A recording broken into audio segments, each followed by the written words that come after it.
알아두면 좋은 경제 뉴스 이해하기 쉽게 전해드리는 경제 속 시간입니다. 이선일 선임기자 나왔습니다. 안녕하세요. 네, 안녕하세요. 네, 오늘은 경제 속 시간인데 영화 얘기입니다. 그렇습니다. 뭐 네. 예술 얘기는 아니고 산업에 대한 얘기, 또 영화 말고 영상 산업 전체에 대한 얘기입니다. 네, 코로나19랑 연관이 좀 있겠네요. 그렇죠. 네. 지난 주말에 국내 영화관 1위 업체인 CGV가 갑작스럽게 관람료 인상을 발표를 했습니다. 이제 주말에 오후 시간에는 13,000원 정도를 받겠다. 지금보다 1,000원 정도 이제 인상이 되는 건데요. 네. 지금 다음 주 월요일부터 이 새로운 관람료를 적용을 하겠다고 합니다. 또 다른 업체들도 요금 인상 검토 중이라는 얘기가 지금 나오고 있습니다. 네, 사실 12,000원도 싸지 않은 것 예, 같은데 더 그렇죠. 올리고 또 반대로 상영관은 줄인다고요. 예, 그렇습니다. CGV가 또 함께 발표한 게 앞으로 3년 동안 상영관 30%를 줄이겠다고 얘기를 했고요. 네. 이 새 영화관을 여는 일도 당분간은 중단하겠다 이렇게 얘기를 했습니다. 네. CGV가 운영하는 상영관이 전국에 한 1,100개 정도라고 하는데 그러면 한 해 100개씩 이제 없어지게 되는 셈이죠. CGV는 그 이후로 인건비 등 고정 비용이 늘었고 또 코로나 탓에 방역 비용 부담도 커졌다. 그래서 무급휴직을 비롯해서 여러 가지 자구 노력들을 했는데 역부족이었다라고 이 배경을 설명을 했습니다. 구체적으로 어떤 상영관을 어떤 순서로 문 닫을지 이런 얘기는 없었는데 수익이 나지 않는 상영관부터 차례로 정리할 것이다라는 그런 예상이 지금 지배적인 것 같고요. 사는 것 주변에 규모가 작은 극장부터 갑자기 없어질 수 있다. 이런 관측이 지금 나오고 있습니다. 네, 사실 근처에 영화관이 있다가 없어지면 상당히 아쉽던데요. 그렇죠. 예. 코로나19 때문에 관객들이 거의 없다시피 했던 건 뭐 기정사실인데 그 예. 타격이 생각보다 더 컸나 보죠. 그런 것 같습니다. 업계일인 CGV가 상반기에만 2천억 원 적자를 봤다고 했습니다. 한 해 전과 비교해보면 반기 한 1조 원 정도의 매출을 냈는데 이게 3천억 원 됐다고 하거든요. 뚝 떨어졌네요. 예. 근데 문제는 그보다도 앞으로 이게 언제 회복될지 전망이 좀 불투명하다는 데 있는 것 같습니다. 네. 업종 전체로 봐도요. 관람객 한 70% 정도가 줄었고요. 매출액도 당연히 그만큼 줄었을 겁니다. 해외에서 터키나 중국 이런 곳에서 성장을 하고 있어서 기대할 만하다 이런 얘기가 나왔었는데 이것도 이제 옛날 얘기가 이제 돼버린 거죠. 해외도 상황은 비슷하니까요. 예, 그런데 사실 요새 온라인 사업자들이 정말 전성기를 누리고 그렇죠. 있는데 그런 네. 상황이라면 영화관에서는 경쟁하려면 입장료를 줄여야 맞는 것 같은데 그렇죠. 이론적으로는요. 네네. 네. 근데 이번 인상으로 말씀하신 대로 웨이브나 넷플릭스 같은 OTT 사업자들의 한 달 이용료하고 네. 1회 이제 관람료가 거의 이제 비싼 격차가 수준까지 거의, 많이 좁혀졌거든요. 네. 근데 그럼에도 이제 값을 올릴 수밖에 없는 이유는요. 상영관 하나를 운영하는 데 필요한 인건비, 임대료 네. 이런 같은 이제 고정 비용들의 이제 부담을 맞추기도 굉장히 어려운 상황이다.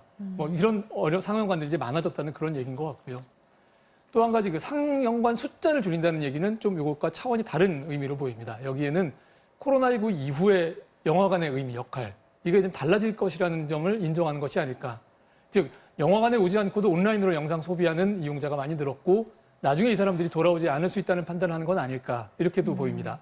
사실 벌써 영미권에서는 대형 업체들마저 사업장을 폐쇄를 하고 이보다 작은 중소업체들은 이미 파산 위기에 놓였다는 얘기가 파다할 정도로 그 위기감이 굉장히 강하다고 합니다. 네, 수지 타산이 안 맞아서 값을 올리지만 어쨌든 구조적으로 사람들이 덜 오게 되니까 그렇죠. 영화관은 줄이는 그런 예, 상태인 예. 것 같은데요. 코로나19를 계기로 온라인 OTT 가입자와 그리고 이용 시간이 크게 늘었죠. 그렇죠. 네. 이 제작자들도 이 추세를 쫓아가기 시작한 지는 꽤 됐어요. 예, 이게 상영관을 잡기가 굉장히 어렵다. 그러니까 사람들이 없기 때문에 상영을 할 수 없는 기회 자체를 못 잡는 그런 상황이 지금 네. 계속되고 있기 때문인데요. 네. 올해 영화계에 관심을 모았던 이른바 주요 개봉작 10개 상영 예정 일정 이게 상반기에 세웠던 건데 네. 이걸 제가 다시 찾아봤더니 지금 2개 정도 말고는 아직 극장에 이제 걸리지를 못했습니다. 예. 그리고 또 이미 상영한 작품들도 흥행이 당연히 기대에는 지금 미치지 못하는 상황이고요. 네. 그러다 보니까 이제 새 영화 하기로 했던 스케줄들 다 이제 지금 연기가 되고 있고요. 이미 제작을 해서 제작비 수십억 원을 들여서 만들었던 관심작들 경우에는 이미 온라인 플랫폼과 협상을 하고 있다. 네. 또 200억 넘는 제작비를 쓴 대작마저 이걸 고민 중이다라는 얘기가 영화계는 지금 파다합니다. 온라인 사업자로서 가입자 400만에 가까운 국내 사업자 웨이브도 있지만 현실적으로는 대규모 제작비 줄 수 있는 건 해외 사업자인 넷플릭스뿐이라 이 온라인으로의 이동뿐만 아니라 국내 사업자에서 해외로의 쏠림 현상 이렇게 계속될 거라는 우려도 큽니다. 아시겠지만 물론 이거는 비단 영화업계만의 일은 또 아니기도 합니다. 예, 사실 저도 집에서 영상물 많이 보지만 영화관에서 볼 때의 느낌은 또 전혀 다르거든요. 그렇죠. 아무튼 온라인 영상 업계 넷플릭스 같은 경우는 거의 공룡이라고 할 수 있는데 네. 그나마 다행인 것은 이 플랫폼을 통해서 시청자를 찾고 있는 우리 콘텐츠들이 상당히 반응이 좋다고요. 예, 콘텐츠들의 반응은 굉장히 또 좋습니다. 예를 들어서요, 넷플릭스를 보면 동남아 지역의 각국의 이제 10위권에 들어가 있는 영상물들을 보면 네. 그 중에 뭐 3개, 4개 정도가 국내 영상물들일 정도입니다. 대단하네요. 예. 예, 또 최근 며칠에는요, 연금술사를 쓴 작가 코엘료가 한국 드라마 극찬한 것이 좀 화제가 또 되기도 했습니다. 이 당장은 글로벌 OTT가 영화, 드라마 등 영상 한류 확산의 통로가 되는 그런 모양새를 보이고 있는 거죠. 하지만 영화 영상업계에서는 코로나19 이후를 걱정하는 목소리가 벌써부터 좀 높습니다. 코로나 이후에도 과연 이 뭐 봉준호 감독, 기생충 같은 작품을 만들어냈던 한국 영상 산업의 경쟁력을 유지할 수 있겠느냐.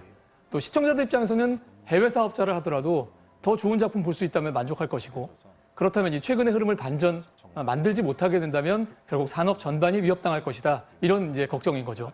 네. 우리나라 영상, 방송 산업을 활용해서 돈을 번 대기업들 대부분이 콘텐츠 투자에는 뭐 노련하지도 않고 열정적이지도 않은 상황에서 과연 해결책을 찾을 수 있겠느냐. 이런 비관적인 전망도 일부는 있는 것 같습니다. 네, 사실 지금 어렵지 않은 영역이 없습니다만 예술업계가 특히 그런 것 같습니다. 네, 그렇습니다. 네, 오늘 말씀 잘 들었습니다. 예. 고맙습니다. 감사합니다.